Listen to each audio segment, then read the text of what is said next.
signings, transfer portals, and time to get ready for spring practice. The Blue White Pulse is next.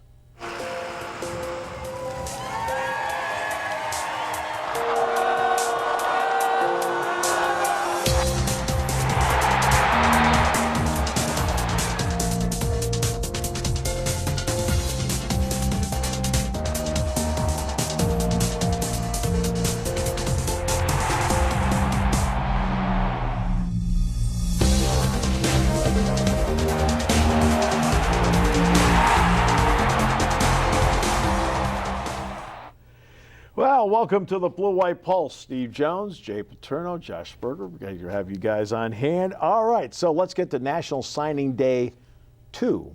All right, and in National Signing Day 2, here are some of the names that Penn State was able to sign in the second signing day. And Jay, it gets to the point now after having the first one when you get 19 of them. At this point, you feel like, okay, what gaps did we miss? Yeah, I mean, that's one good thing about the early signing days. You can, the 1 December is you can assess where you're at, and we need these 2 or 3 things. But it's a little anticlimactic as opposed to what it used to be. But you know, it's. Which then brings up, Josh, about finishing strong. I think it's hard to finish up strong when there's such a limited pool to go after. Oh, exactly. And Penn State was one of those schools also that did a lot of their work in the early signing day period. So they didn't have a lot left to do. I think they had like 5 signings for the second signing day period, but they filled the holes they needed to, and it seems like they've got a good group of guys. Right, and this is what we talked about for basketball for decades, because, I mean, that's the experience level you have to lean on. What has basketball done over the years? Normally, if you don't sign your people in the early signing period, you are playing from behind in the second one. So that's why you go out and sign 19, you are now working from a position of strength. Well, not only that, you're also working on the next class. Exactly. And you're starting to see some of those things happen. And, you know, really, people forget that Joe Nastasi was the guy back in the 90s that was the first early guy to commit. Nobody could sign him, but that created the trend where you were ahead in the recruiting cycle by 8-9 months, and now it's gotten even more so. So let's check out the Big Ten rankings as to where everybody finally settled into before this was all said and done. Josh, you see right there, Penn State's right there, rock solid in the number 2 spot, barely behind Michigan. Yeah, and you know, it's that same amount of points, as you said, just right off that track with 3 fewer recruits. So they had their highest star average in the history of the star average since 2002, and it was something that was the same stat that you saw in the early signing period. So they did a really good job of staying consistent with their recruits, and you know, they had another class right outside the brink of the top 10. And look, and a guy can impress everybody by sometimes what he does performance-wise late in the season. Hardy's one of those guys who really impressed James Franklin down the stretch. What really helped us was 2 things. Number one, he came to camp last year, and in our camp ran 4.4, and there's just not too many human beings on the planet that run 4.4, and we had it in our own camp, and that was going into his junior year. And then on top of that, he had a dominant senior year. Unbelievable amount of touchdowns, unbelievable amount of interceptions. And then there's a trip. Well, they didn't make the trip, but you get a recruit from Germany, Joseph Darkwa. Now, again, a position of need, defensive tackle, but that's off the radar. Yeah, it's not a place you usually see recruits coming from. You know, the rest of the nation's going to Australia, signing all these punters, but Penn State's like, no, we're going to go to Europe. But Darkwa looks like he's going to be a good player. He's got a good combination of size and speed. I saw some tape on him, and there were plays where it looks like he was a defensive end. With the speed, with the finesse, he has a lot of good moves coming from the middle. Now, there's some guys named Jones that can't run, and then there are other guys named Jones like TJ who can. But again, that's another spot, wide receiver. There are transfer portal names from Penn State, but Jones comes in and can play that spot. Yeah, and I think the thing is with some of the guys leaving, they got to have some guys that can come in and contribute pretty early. So there's going to be some opportunities there, no question. No question about they go out, they get the job done, and Penn State was able to. I mean, again, you finish second. You're some top 10, maybe 11 by some as to where they ended up being. But that's how it played out for Penn State. Now, coming up, we'll take a look at a couple of other items. We'll take a look at the early enrollees as we continue with Blue White Pulse after this.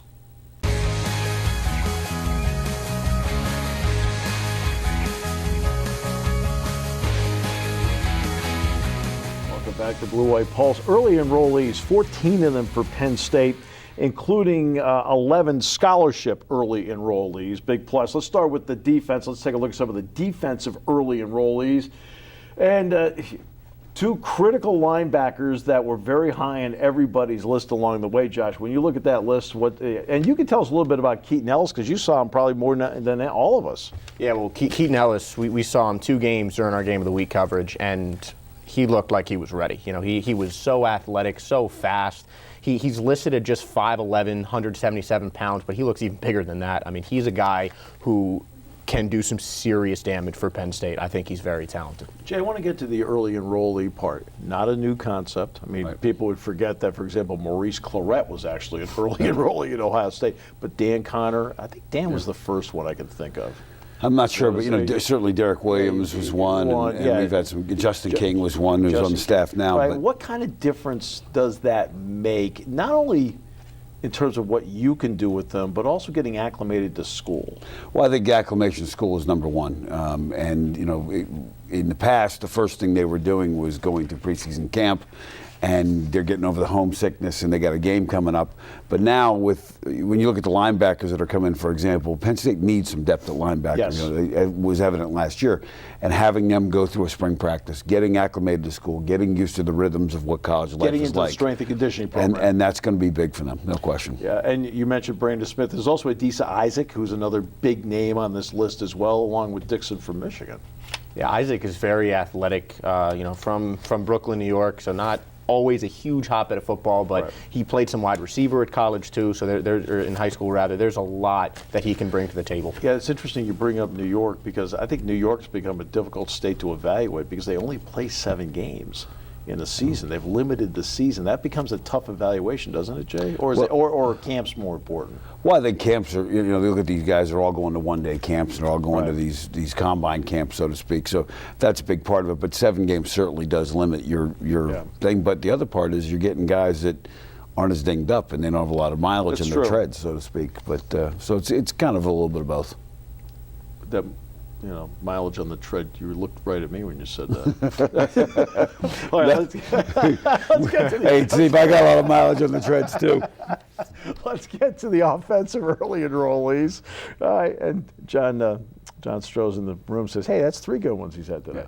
Running backs here, and quarterbacks, and an offensive lineman that's a JC along the way, Josh. So your thoughts on this? Yeah, well, Wiggins a guy who I think can start right away. I mean, obviously with McGovern, Bates leaving, there's some spots open at the offensive line, an area that Penn State really needs some help on. But you were talking about the running backs, Noah Cain, Devin Ford. These are 2 highly touted guys, 2 of the top running backs in the class. They were both top 10. And, with Sanders leaving now, obviously they've got Slade, Journey Brown, a bunch of good guys in the pipeline. But there's just even more depth at an already strong position running back wise for Penn State. And they have 2 quarterbacks in this class, Jay. You have to get at least one as you're going along, don't you think? Most years you got to get at least one.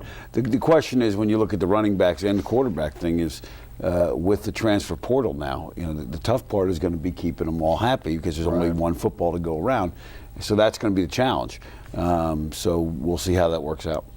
Let me ask you about that part about keeping people happy. I mean, there's no effort on this staff to help. No. Okay. No. But in terms of keeping people happy, was that ever a conversation in a coaching staff room at some point, like mid-season, about a guy you knew was talented but wasn't playing? Was that ever a conversation as to how to handle that? Well, I think the times are different now. The freedom of movement isn't what it is now, so that's partly a challenge. But part of the other thing is in college football now, the recruiting, the emphasis on when they're recruiting guys is, hey, come in, play 3 years, you're going to go to league, and so these kids are all impatient. And what you sell, that's what you're selling, and they come in and halfway through year 1, they're not touching the ball. Mom and dad or somebody at home starts to say, you got to get out of there. Yeah, I'm not sure that it's a question of what you're selling. I think it's what's being sold around them. Well, it's probably a little bit of both. In the atmosphere of, how the media treats it and so forth, and of course the people around you. I mean, that's part of it. Now let's get to the recruiting rankings, Josh. Here's Penn State, right on the neighborhood of being there at 11, at least in that recruiting ranking. How much have they closed the gap now in the last 3 recruiting cycles? I mean, they've had a lot of good recruiting classes under James Franklin. I mean, the staff for Penn State has done a great job. This year, the highest team on that list of rankings without a 5-star recruit. So they're continuing to climb up. They're expanding their areas as far as Germany even, but they're getting a good situation in Florida. They're really recruiting around the country, and I think doing a great job at it. And they walk in, Jay, and when the second they walk in, there are no stars. That's right. Once they get there, it doesn't matter. But they went to Germany to get the kid, but they passed over some of those kids in Iceland that they could have gotten. So no, but I think there's big no time question. league. Exactly. But I think there's the challenge is once you get them here, it doesn't matter how many stars, and if you get them to understand and buy into that, then you got a chance. All right, coming up, we'll take a look at transfers. The portal has been the big story, it seems, during the course of the offseason with a lot of movement. We'll talk about that as we continue. We're not transferring as we come back with the Blue White Pulse after this.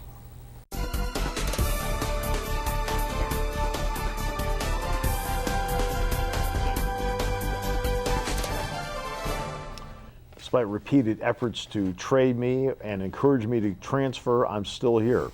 So the transfer portal's been a big story. I want to say 14 names for Penn State are in the portal right now, which is more than most. So let's take a look at the list, at least the notable names that we have on the list. You can see, obviously, Juwan Johnson, Brandon Polk, Aaron Monroe, Daylon Darien would be some of the notables.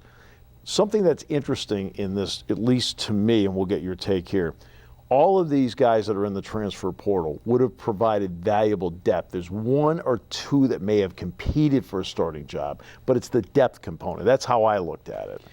Well, there's no question. I mean, we haven't seen this kind of movement of people since the book of Exodus. and really what you're looking at is these are guys that you're not going to have 85 kids on scholarship next year. When you think about it, there are more kids have left the program than did during after the sanctions. Right. So this is significant. And it's going to, next fall, if you have some depth problems on special teams and those kind of things, this is going to be a factor because some of these guys would be special teams players for you. You talk about recruiting rankings, you also got to start talking about retention rankings, who's keeping their guys. And Penn State's has not done a good job with this group. And that's surprising to me because this is a team, they're on the rise, they're competing in the Big Ten, young group of guys. I mean, look at KJ Hamler, one of their better players. He was a redshirt freshman last year. So these are guys that could be competing for a spot, and they're just going right out. But let's now go back to the previous segment where we talked about talent upgrade. Because they've upgraded the talent, maybe these players have realized they've been passed. Oh, it could be, but I think the other thing you got to realize is, until they get on campus, until you see what you've got with this recruiting class, you don't necessarily know you think you're upgrading, but some of it comes down to how are they going to perform. But in other words, if I'm a couple of those wideouts, I've already seen Jahan Dotson, I've already seen Shorter, I've already seen Daniel George. My thought is I might have been passed. In other words, guys that are already here. Right. So that's my point about that. I got you. Well, especially with the wide so receivers. I know what the point you were making. Yeah. Well, with receivers going off of that, I mean, as you said, it was the young guys that were stepping up and making big plays last year, and the veterans, Juwan Johnson, who was expected to have a big year, he did not. Brandon Polk, it seemed like every game I'd see one of those guys dropping a pass. So, I think that in the wide receiver aspect, absolutely, they've been passed over. Right. See, that's the part I was thinking about because you're right. Dunmore hasn't been here yet. As an example, then there's Lamont Wade decide to stay. You can put your name in and then decide to stay. That's also a spot where Penn State did need depth because Monroe, who's been hurt a lot, is going to transfer. That's what derailed him. He could never stay out there long enough. But at least Wade's going to stay. Yeah, and I'm talking to some guys in on coaching. Part of it was I'm not sure there was as many opportunities. Yeah, some of these guys think, was a big name coming out of high school, and he hasn't been. There's a guy that was all everything and has not been what people thought he would be. And sometimes you have to grow into that. So sometimes the market isn't what you think it is. Yeah, exactly. Now, when they had the press conference after signing day, James Franklin was asked about the transfer portal, and he went through it chapter and verse as to how he felt about it. Not perfect, but I think about so many people that I know, whether it was small school football, whether it was major college football, that this worked for. Created opportunities for guys to get a great education, to learn mental toughness, to learn physical toughness, to take advantage of strength coaches and trainers and doctors and coaches and administration and off the field player development programs. There's so much good that comes from this. And I just worry that the direction this is going, that at some point the model's going to break. And here's the part to me out of all of this that needs to be discussed more. The NCAA, for whatever reason, grants waivers left and right. 5 out of every 6 players that's transferred so far has received a waiver to play right away, Jay. Well, I'll tell you, the NCAA needs to go back and talk about the letter of intent. Yeah. And when you sign a letter of intent, you know, coming out of high school, sign a 1-year letter of intent, then you can transfer. You don't have any waiver issues, you can go. Or you sign a 4-year one, which basically says to your mom and dad, look, we're going to agree to some transfer limitations, but we know our education's paid for. So at the end of 1 year, you want to sign a 1-year deal, you can leave, but the school also can say we're not going to renew you. So, you know, you want best both. Can't have your cake and eat it too, and I think there's got to be some happy medium in there. Yeah, you're going to talk about 4-year scholarships. Okay, great. Honor it. Isn't that a contract? Yep. All right, we'll come back, wrap up Blue White Pulse. We continue with more after this.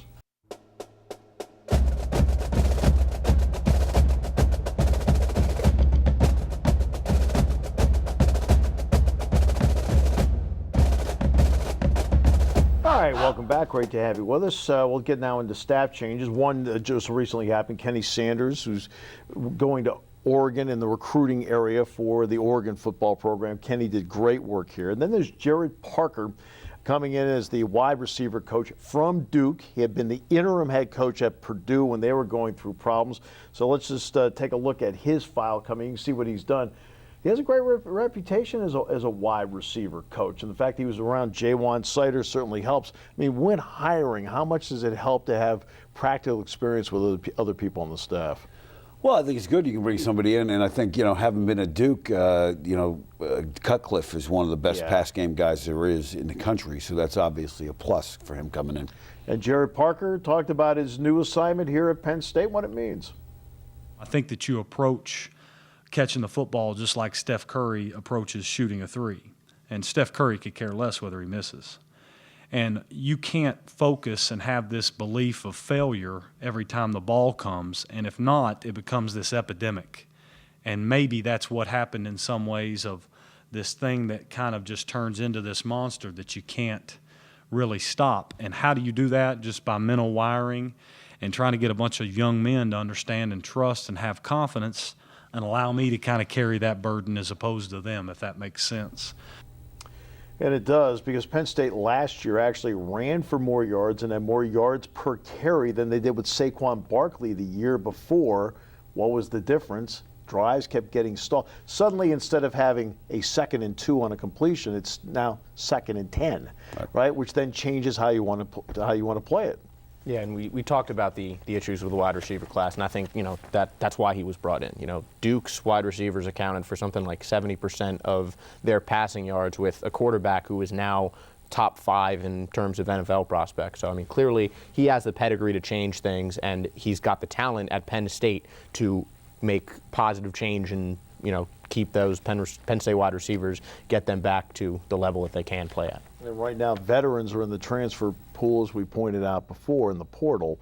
Jawan Johnson, Brandon Polk, now Cam Sullivan-Brown. So essentially, Josh, that's a very young room he's taking over there. Yeah, I mean, so many, you know, now sophomores. I mean, KJ Hamler, redshirt sophomore, Jahan Dotson, Justin Shorter. You know, they've got a lot of young guys, and even Pat Fryermuth. Yeah, Hippenhammer as well. And Fryermuth, their tight end. I mean, Dalton transferred because he knows he's not getting past Pat Fryermuth. There's a lot of young pass catchers that Gerard Parker can make into a really good group. Yeah, and Jared Parker comes in with a great reputation. There's no question about that. Now you get the winter workouts. What do winter workouts do to set the tone for the year? They beat you down. They get you up at some ridiculous hour in the morning, and I mean, you walk through the polar. If you avoid the transfer portal, you walk through the polar vortex to get into Hluba Hall at 10 till 6. I saw Shaka Tony the other day. I said, Shaka, how's it going? He goes, oh, Steve. Exactly. And coaches don't. You know, even coaches, when you go to bed the night before the 6 a.m. workout, you wake up 6 times because you're afraid you're going to sleep through the workout. But you know what's interesting is they've preached sleep, how important sleep is. So they sat back and they looked around and they said, you know what? Then why are we getting up at 5 a.m. before preaching sleep? So they moved the workouts to the afternoon. Our players, you know, it's funny. I kid about that, but we talked about doing it, and our players said, no, we want it done at 6 a.m. and be done for the day. Okay. But they did, you know, they have gotten the sleep/nap room done in the Lash building, so they got that. That'll give me a start on that one. And then they got Pro Day coming up. You've got 7 going to the Combine from Penn State. And what was good is all the early entries went. I mean, that's always a dicey thing. You're an early entry, do you still go? The fact that they all went, I think, Josh, is a big deal for them. Yeah, I mean, it's a very deep class in a lot of the positions that Penn State has coming out, like especially the defensive line. So, I mean, this is one of the best defensive line rookie classes I've ever seen. And you have Sharif Miller, Kevin Givens, both very talented, but they need a big showing at the Combine, at the Pro Day. They just need that big showing to really show that they can keep pace with, you know, the Cleveland Farrells, the Ed Olivers, everyone like that. Right, and that's what's interesting because it's in the lines where the depth of this draft happens to be. And guess who has 6 picks between 32 and 101? The Patriots. They have 6 picks. We have to mention the Patriots on the show. Come on. Karen Heininger, congratulations. You're going to be going on the cruise, the Paterno family cruise. You know what? Congratulations, Karen. I saw Greg Fote the other day, Special Olympic athlete who's participated in bowling. He's been in golf. He's been in basketball. And he comes up to me, he says, Steve, I'm going on my first ever cruise. He was so excited because of everybody that's going to be on the cruise with him. It's going to be a lot of fun. And, you know, there's still a limited number of rooms. If you want to jump on this thing, happyvalleycruise.com. I'm going. Apparently, I'm leading a snorkeling expedition, which could be fun. And if I see a shark, I may not be back. Snorkeling? Yeah. Really? I can swim a little bit. Yeah. Well, if you're snorkeling. Okay. Exactly. Okay. A little bit. You need more than a little bit. I don't. All I got to do is outswim one other person. Thanks for joining us on Blue White Pulse.